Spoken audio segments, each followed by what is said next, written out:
For today's video, ayan na naman tayo. Sa groceryhan na naman po tayo. Obvious naman kung nakita nyo. Dahil nag-grocery na naman po ako.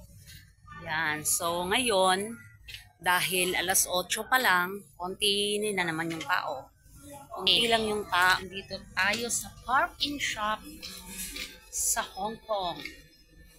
Ayan.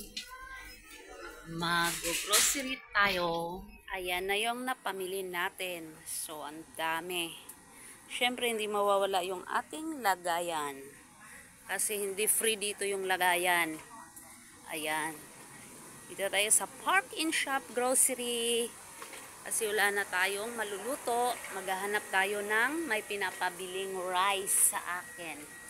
Hahanapin natin. Okay. Maghahanap tayo. Dito na yung bigasan. Cashier na tayo. Ayan. Tayo pa lang. Cashier, cashier. Ayan na yung ating nakita. Ayan natin na pamali. Dito tayo.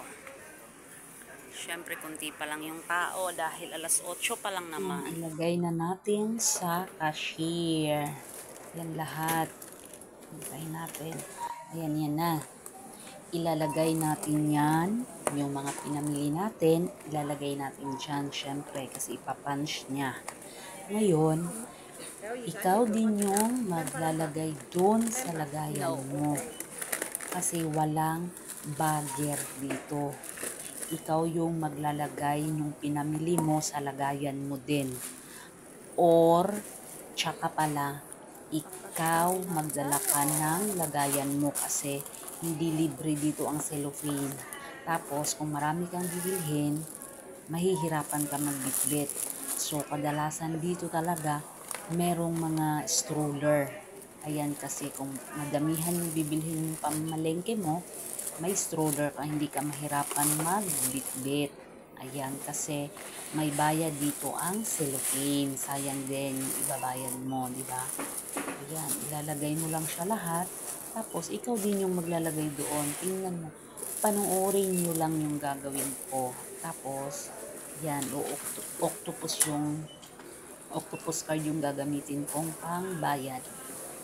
Yan, itatap mo lang dyan sa, makita mo dyan sa kahera, tapos may makita kang octopus, dyan mo lang itatapat yung octopus mo. Ayan, diba? May octopus, no? Yan, itatapat mo dyan. Yan. Pagkatapos niyang ma-punch lahat, ipakita mo lang sa kanya, ngayon yung ibabayad mo. Yan. Dyan. Tap.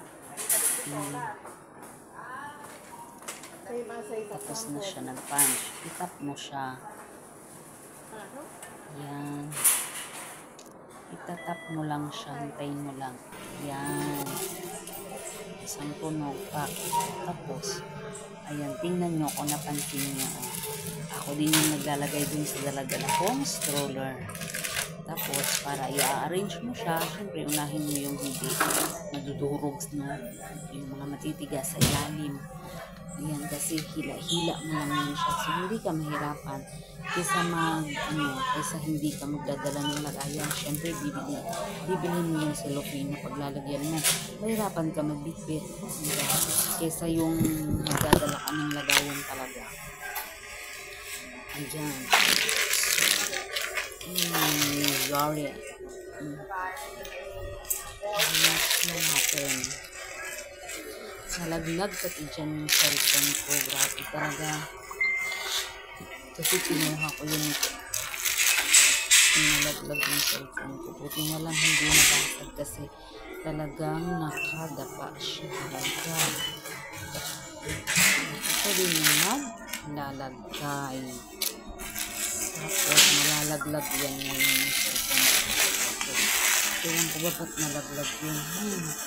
Buti na lang talaga hindi nabasag yung screen ko. Talaga naman. Nakita ko kung pinulot ko kaagad. Ayan na.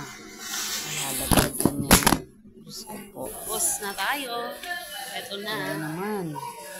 So, okay, thank you for watching everyone. Please don't forget to subscribe my channel, Maribe Feda. Ayan. Kasi para may idea kayo, diba? Kung paano. Kayo naman yung nandito.